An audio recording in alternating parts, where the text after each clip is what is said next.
As Secretary of State, she sat with me in the Situation Room and forcefully argued in favor of the mission that took out bin Laden.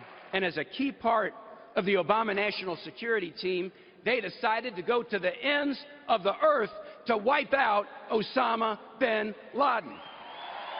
And when the President went around the table to our country's national security leadership, there were concerns.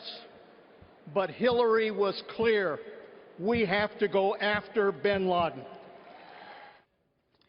Democrats united in praising Hillary Clinton's role in taking out Osama bin Laden. But does she deserve any of the credit? Let's ask the man who killed Osama bin Laden, Fox News contributor Rob O'Neill. Nice to see you this morning, Rob. Thanks for having me. So, Rob, when you were charging up the stairs of Obama's compound, was Hillary in front of you or behind you?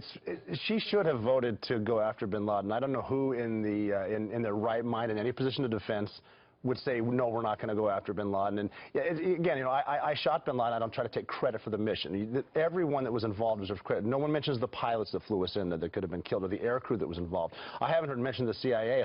It's not like this administration came into office and all of a sudden, okay, brand new CIA members, you know, these are the same people that worked for Clinton, worked for Bush, worked for Obama. It's a large team trying to find them. And, you know, So, I mean, yeah, she wasn't there, but she said what everyone... So she wasn't physically there? No, she wasn't physically there. I just was confused because... I mean, she argued for the mission, but she should have argued for the mission. I don't see... There's not a lot of people up there saying, oh, by the way, she was also in the administration that pulled out of Iraq prematurely and created ISIS. So not a lot of that being thrown around. We hear this from both sides, right? The RNC, the DNC, and over the years, both parties will play politics with situations like this. Does it bother you when you're watching this? No, it doesn't bother me. She made a good call. I mean, she should have argued for it, like I said. But...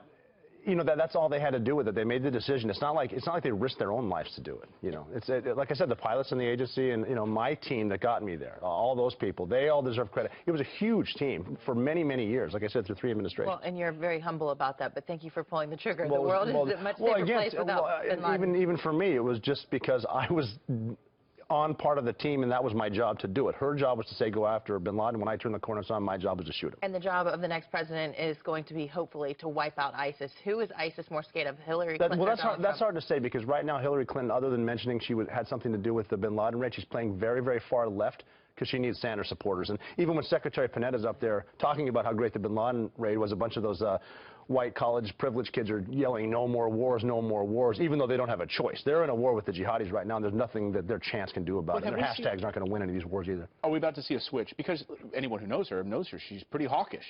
She is, and she doesn't like looking bad. And believe it or not, she knows a lot about foreign policy, has a lot of experience from being the First Lady up to being a senator to being the Secretary of State. She knows about it, but she can't go on her war record. She did vote for the war in Iraq. She can't say that now because she won't get the far left vote. And everyone's playing for the independents and the Sanders voters right now. So she's not going to play a lot of the military stuff where Trump is, and he's got most of the, as far as I know, most of the support of the military and law enforcement. Is she a good shot, or is that, it's sensitive because you trained with her? So let me ask you another question, she's very anti-gun, but she's good at surrounding herself with people who have guns. I've noticed that, a lot of guns, a lot of guns. It was amazing.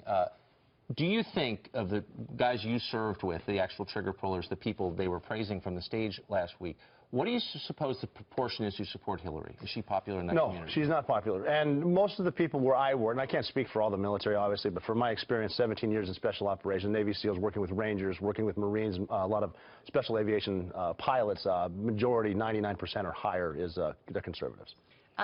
It's been reported that both candidates, now that they officially have the nominations, that they'll start to get their intelligence briefings for national security. Sure. Both candidates have argued that the other one isn't fit to have that information in their hands. What do you say? Well, they're kind of at the point where they are just trashing each other, and most campaigns are negative. Like I said, I do think they're both smart enough to take advice from people. They both have experience.